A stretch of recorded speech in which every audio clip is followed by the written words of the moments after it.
thought this would be a good time to give you an update on how I see the evolving 2016 race for the Republican nomination.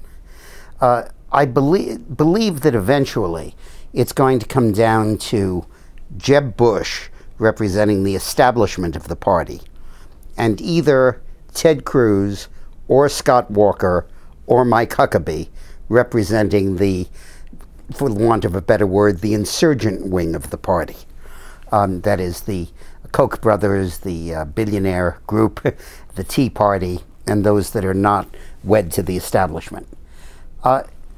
The polling shows that Walker has established a very significant reputation with a tremendous level of positives and very few negatives.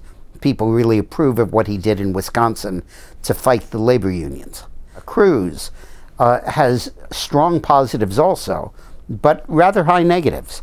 And a lot of people see him as too confrontational, but a lot of them really appreciate his standing up and fighting on Obamacare.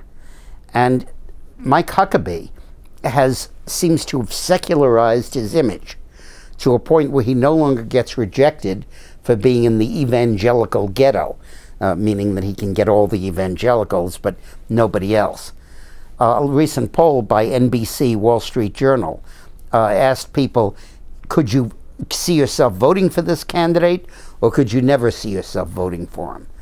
And Huckabee had 65% who said they could see themselves voting for him, and 31% that said they couldn't, which was much better than fellow evangelicals like Rick Santorum, who had 41% who said they couldn't see themselves voting for him. Marco Rubio would be in that top tier, and his poll numbers indicate that he should be. But I have my doubts about Rubio. I just don't see a lot of substance there. Walker has a solid record in dealing with the unions. Cruz has a solid record on Obamacare. Huckabee has a solid record as governor of Arkansas on strong populist advocacy. And I just don't see that with Rubio. I wonder if it's an excess of caution or perhaps conceivably a lack of substance. But I do see Rubio, I don't see Rubio making it all the way until the end.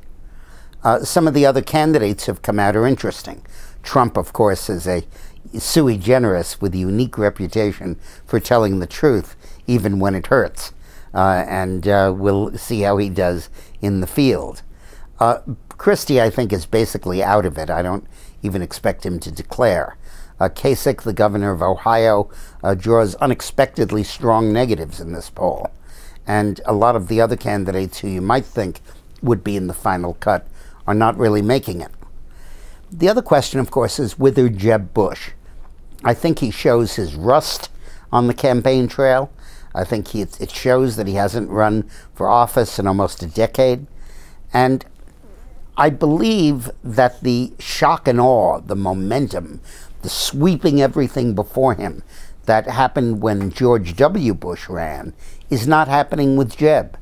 And I don't think Jeb understands how to replace that. And the financial monopoly that the Republican establishment candidate used to enjoy in previous years now no longer is true, because the Citizens United decision opened the floodgates to money from very wealthy donors, the Billionaires Club. And that creates an alternative center of gravity to the Republican establishment, the Koch brothers, Shelley Adelson, Forster Freeze, those kinds of wealthy people. And it means that you can have a conservative challenger to the Republican establishment who doesn't run out of money. At the moment, it looks like Scott Walker is most likely to occupy that turf, but Cruz could, or Huckabee could. Rand Paul, for his part, seems to be fading a bit. His strong support still is with him, but it's down to 8 or 9%, as opposed to the low teens. And more significantly, that Wall Street Journal poll found that whereas 49% would consider voting for him, which put him about 10th out of the field of 16, 45% said they would never vote for him, which was one of the highest. So he seems to be becoming a little bit radioactive. Thanks for watching.